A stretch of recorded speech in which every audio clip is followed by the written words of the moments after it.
Hello and welcome into the Knicks-Verse. A very, very, very happy Knicks-Verse. Welcome to the Knicks post-game show. The Knicks just won the second game of a back-to-back. They played last night, and they took care of business today. It was an early start, for most of us. They went to Charlotte, took care of business, 122-108.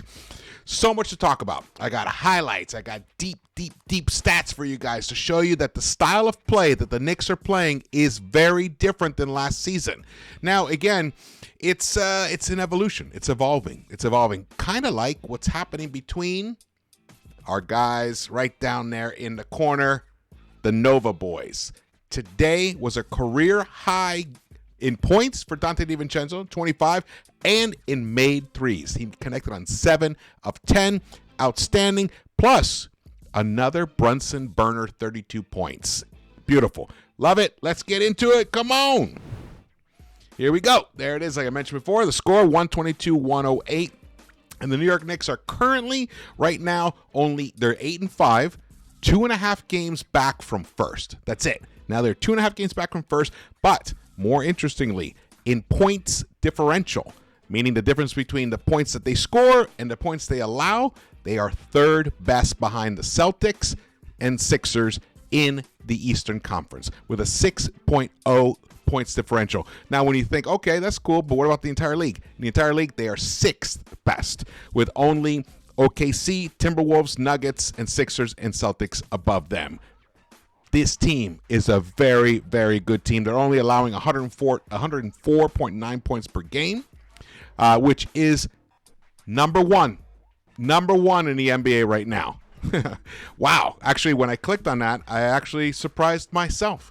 And they're currently on a 7, and they've won 7 of the last 10 games. They are now actually they've won 6 of the last 7 games. So this team is starting to click, and we had the return of R.J. Barrett, which, you know what?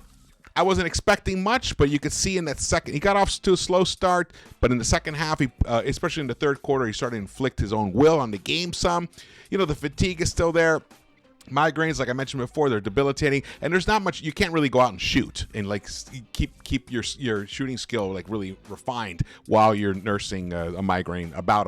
So I'm not surprised at all by it, but I'm not. I think actually it was a pretty good result considering what happened to him with the migraines. But let's get even a little further in this thing here. Let's go, because this guy, Donte's Inferno, everyone's using that, so I figured, I might as well use it myself. But like I mentioned before, 7 of 10 from the three-point line. He looked automatic.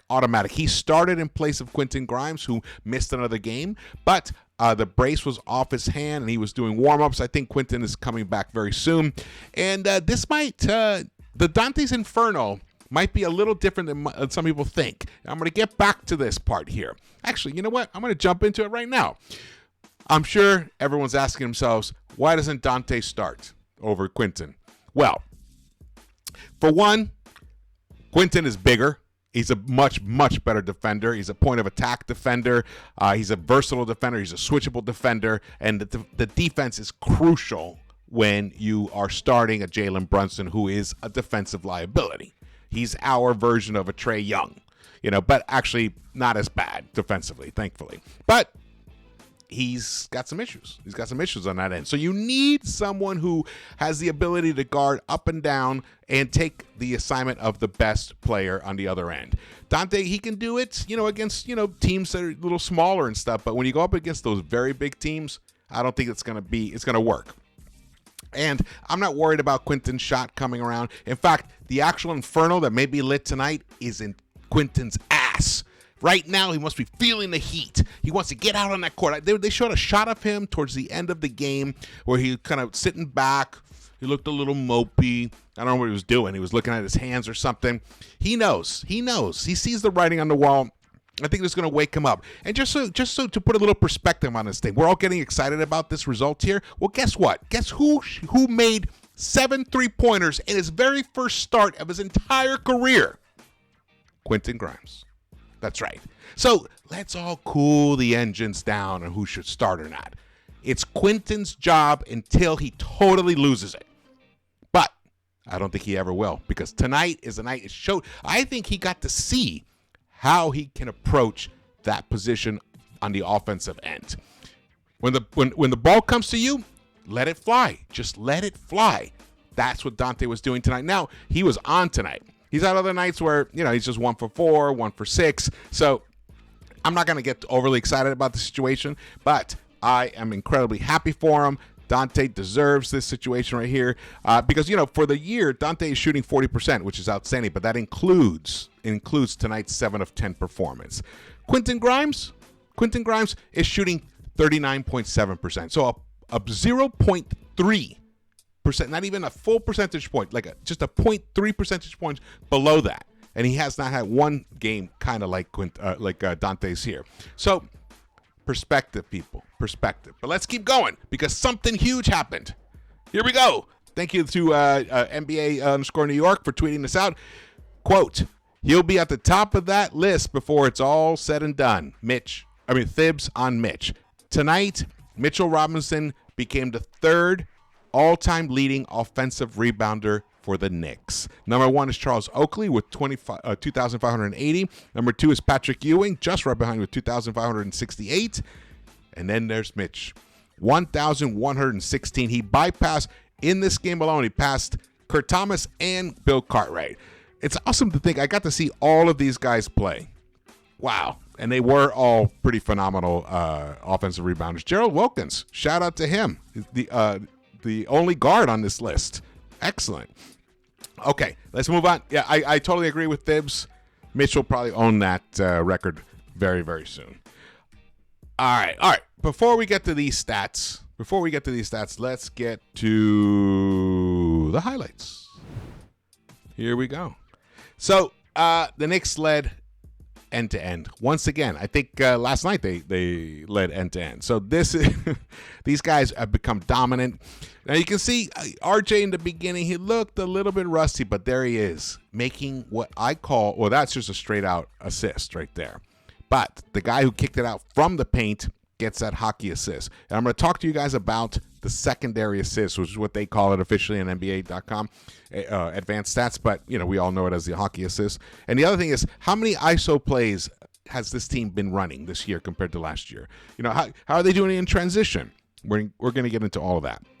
But this team does not really go far at all if it's not for the incredible play by Mr. Brunson. He was outstanding today. Again, and last night. To do this on a back-to-back, he's got 64 points in the past 2 games. Yeah. Drink that in. And one of the most important things is that the Knicks are actually doing very well in the first quarters. They got off to an incredible start, then they cooled off. They couldn't even make a bucket for a while, but they did end up with 30 made points in that first quarter, and a third of them came from Jalen Brunson. He came through with 10 points, 2 of 3 from the three-point line, 4 of 6 overall. And Julius Randle also had a good first quarter, 9 points for him.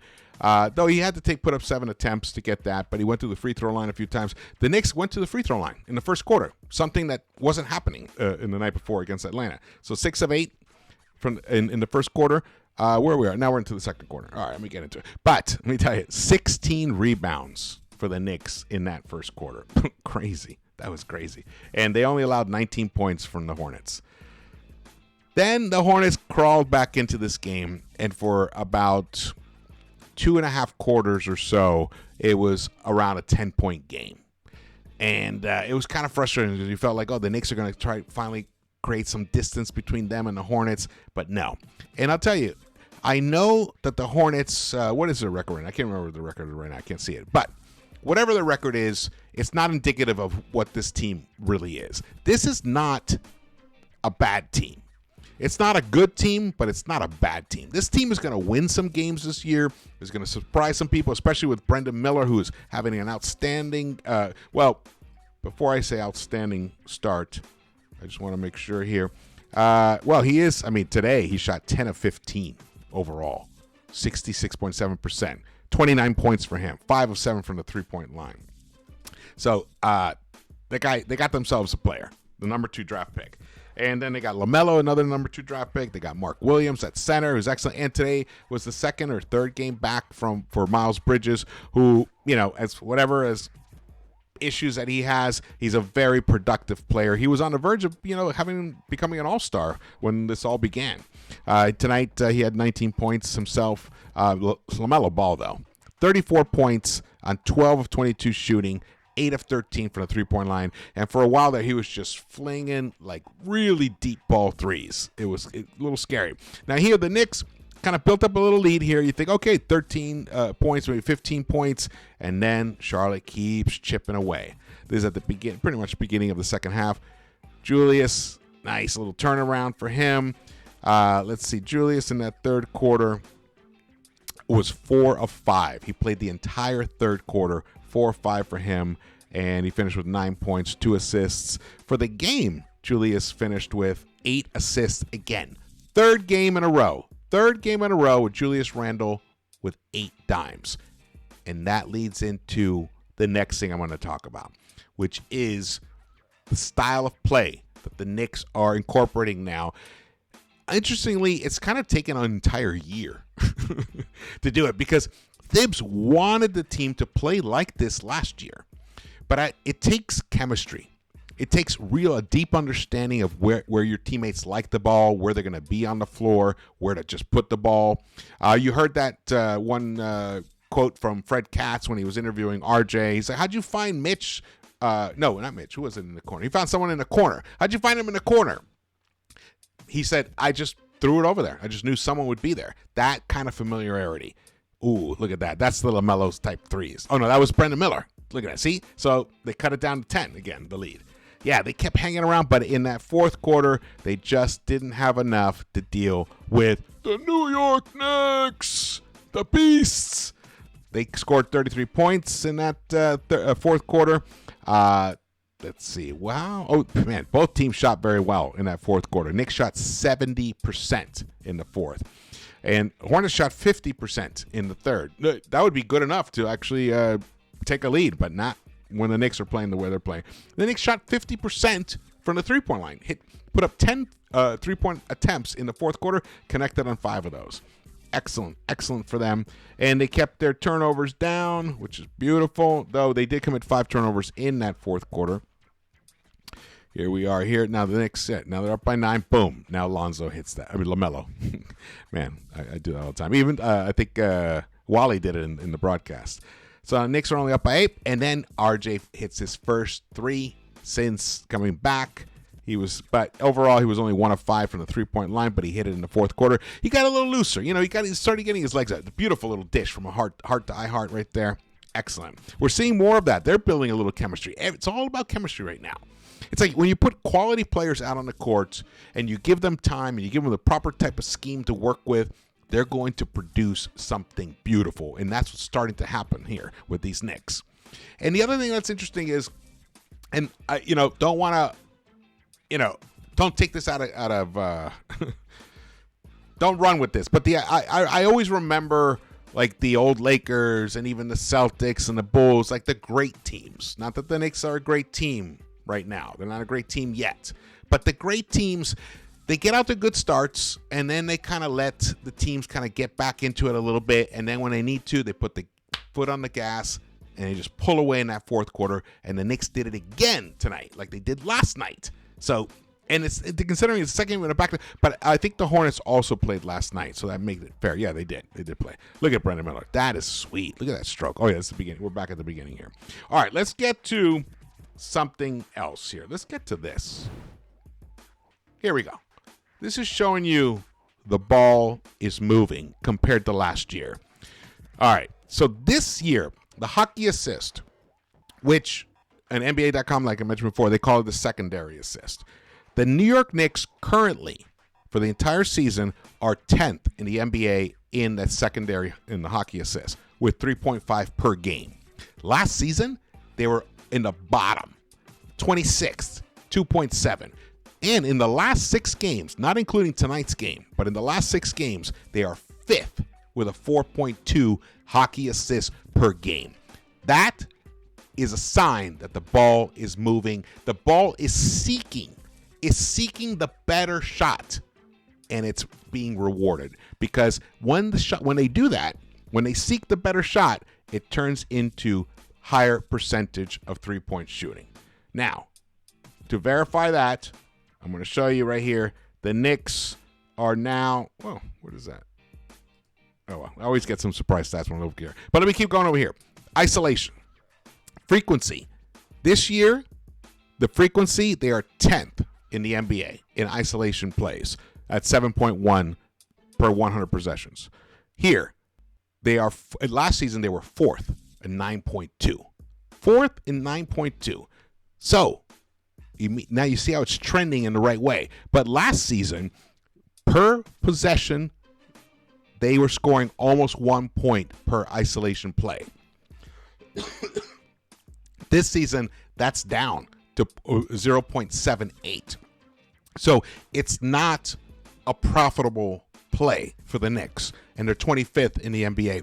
A lot of that can be attributed to Brunson and Randall themselves. They haven't been that effective in the paint, in the mid-range, inside the arc until of recent. So this is also taking all 13 games. So there you see that there's a shift away from isolation plays, and also because they're not being as effective as they were before. But the transition game frequency this season, they're lower than last season. They're only getting 23. But again, RJ and Obi were responsible for a lot of transition buckets themselves. And Obi's gone, and RJ has missed 4 games already in a very young season of just 13 games. So bear that in mind. Those numbers might be more even if RJ had played more, because he's actually the guy who feasts the most in the transition game. Last season, they were 17th in transition frequency with a 16.5%. This year, they're 23rd at 15.8%. But in points per possession, points per transition possession, the Knicks are now fourth with a 1.19, almost 1.2 points scored per transition possession. That's 4th best in the NBA. And look at that. 12th last season with a 1.15, and that's when we had Obi. So that, to me, when you look at all these together, the hockey assists, the less isolation plays, and being in the transition game being more fruitful, because you have guys like Josh Hart who can finish. RJ's been finishing at a great rate. There you go. The ball is moving, and the Knicks are being rewarded. The fans are being rewarded, and this style of play is the style of play that's going to benefit in the playoffs. Because when I looked at all the teams that were really good in the isolation plays, none of them were in the final four. None of them were in the Eastern Conference Finals. But the teams that feasted in transition, all up there. So that just shows you Thibs has figured out, he was trying to do this last season, but now he finally has the type of team that can do it. He has decided, you know what? Second round is not enough. He wants the Eastern Conference Finals. All right, let's move on. Here we go. Like I mentioned before, look at that. 4 starters in double figures. Only Mitch was the only one that wasn't, but with 4 points. But look at that. He had 14 rebounds tonight, and I believe 11 of them were offensive. Outstanding. This is incorrect because it has Randall as 7 assists. He actually had 8 tonight. And Brunson also had 8. So Brunson, fantastic. 32 points, 8 assists, 5 rebounds. I mean, look at that shooting. 4 of 8. Outstanding in 39 minutes. And this is the second game of a back-to-back to play that many minutes. Really proud of him. But look at Donte Divincenzo. 9 of 12 overall. And that is incredibly encouraging because I was starting to really, it was a big head scratcher for me how many times Donte was able to get to the hoop and miss those bunnies. And you can see he's got hops. But tonight, it's all starting to click for him. I hope it's not just what he was just on one tonight. I hope this becomes a sign of things to come for him, because we need his shot-making ability and his ability to move the ball. That's the beauty of him, too. The ball doesn't stick with him. When it comes his way, he doesn't think about it's just either he shoots it, he drives, or he passes. That's it. I mean, it's like a matter of barely even a dribble, and he decides what to do. So I was actually looking for that statistic of the amount of dribbles that the Knicks had last season. They were averaging last season per game, and this season I haven't been able to find that stat yet. If anyone has that, please share it with me. It'd be awesome. All right, here we go. Here are the all stats. The plus minuses here. Plus minus. RJ led the team in plus minus, a plus 16 with just 15 points, and he didn't even shoot that well. RJ, he shot 5 of 15. It took him 15 field goal attempts to get 15 points. So, but look at the plus minus. Brunson plus 15, Divincenzo plus 11, Randall plus 9, Mitch plus 9. Let's see what else is really interesting and notable here is four block shots for Mitch Robinson. Excellent. 3 steals for Mr. Divincenzo, and for his Villanova alumni buddy, Josh Hart with 3 steals himself. Quickly did not follow up last night's amazing game with an amazing game tonight. And that's always a little bit disappointing, when you have a guy who's just, a guy like Quickly who gives you what he gave us last night. And then tonight doesn't quite put it together. He struggled. He didn't make 1 3-point shot, though they didn't look bad. They didn't look that bad. I think, who knows, maybe he was a little overwhelmed, a little overamped, and he never quite found his stroke tonight. So hopefully this is a one-game situation. The Knicks did shoot 43.2% overall from the three-point line, 16 of 37. Fabulous. They shot 50.5% from the field in total. Beautiful. Beautiful for these guys. Let's get to the Charlotte Hornets here. As I mentioned, Brendan Miller, 10 of 15, 5 of 7, 29 points. Beautiful. LaMelo, 34 points for him, 8 of 13 from the three-point line. And Miles Bridges, once he gets back into condition, he will probably start again. He will take over the, I think P.J. Washington's days of starting for the Hornets are numbered. He probably will not start. He's 1 of 10 overall. He didn't even look good at all. His decision-making was suspect as well. The team comparisons that I mentioned, Charlotte shot pretty well, though, 48.8% on a night that they lost, and they really shot from the three-point line. They outshot the Knicks, 48.6%, and the Knicks shot 43.2%, which is really good. So that just shows you that the second-chance point situation, the offensive rebounding, all those things, they end up adding up to a W. The turnovers that they force. The fast break points, though, Charlotte really outdid the Knicks here, which I'm not surprised about that part. Here we go. Let's see. Points off turnovers. The Knicks won that battle. They were just a +2 there. But points in the paint, we own that. 48 to 36. We were a +12.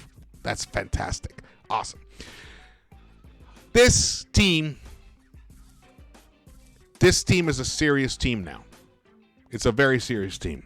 This team is a team that's going to go very, very far this year if people stay healthy. There's always got to be that caveat, especially when you start looking at the differentials, the team scoring. That's a big indicator of how effective a team can be on any given night. We got blown out against Boston, that one game, the most recent game against them. But other than that, this team has been, they've been winning most of the games. They've won 6 out of 7. But even before that, they look more connected. Now, again, Randall is still working through some issues, but Randall's ability to look for the open teammate even before he's exhausted his opportunities in the paint has been a big key because his vision is more clear. The closer he gets into the collapsed defense, into the teeth of the defense, the harder it is to see who's out there and who's not being guarded on the perimeter. Now he's not waiting until he's getting triple teamed. He can almost sense the guy blitzing from the weak side now, and then he dishes the ball. He did one to, I think, Divincenzo. He just kicked it right out. He was dribbling. He was waiting for the secondary defender to start committing to him, and the minute he started shifting to him, boom, threw the ball out to Divincenzo. And that's a big reason why Divincenzo feasted. He was getting wide open looks because Randall, Brunson, all his teammates were getting him the ball when he could best deliver the three-point shot. Beautiful. Kind of screwed up the way I said that, but you know what I mean. You know what I'm talking about. All right. This was a great win. You guys we got ourselves a team. The Knicks are now 8-5. They are currently in. They're currently tied, or they're currently in the 6th place in the Eastern Conference. So they are in the playoffs. They're tied in terms of games played, games behind with the Pacers, who've played 2 less games than the Knicks. And the Miami Heat, they're playing the Bulls right now. They were blowing them out at first, but the Bulls, I think, were making a comeback. I'm not sure what the status right where they are right now. But the Celtics, Sixers, Bucks, and Heat, they're above the Knicks at the moment, and so are the Pacers. But I'm not sure the Pacers will be able to stay up there. But I think the Pacers will still be around a 7th or 8th seed type of team. So the question is, will those 4 teams still be? Will they hold up? Are they going to stay healthy enough? I think the Knicks are going to get that 4th seed, maybe even the 3rd seed, honestly. Honestly, because the Knicks are now one of the best 3-point shooting teams in the entire NBA. In fact, they are leading the entire NBA in 3-point shooting in the past 7 games. That's more than half of the season so far. Bear that in mind. All right. Thank you guys for watching this. Again, my name is George. Please follow me on Twitter, subscribe to this channel, share this video, drop your comments. I want to hear your thoughts and feelings, whether you're excited or you're worried, whatever it is, let me know. And hit the thumbs up, and I will see you around the Knicks-Verse.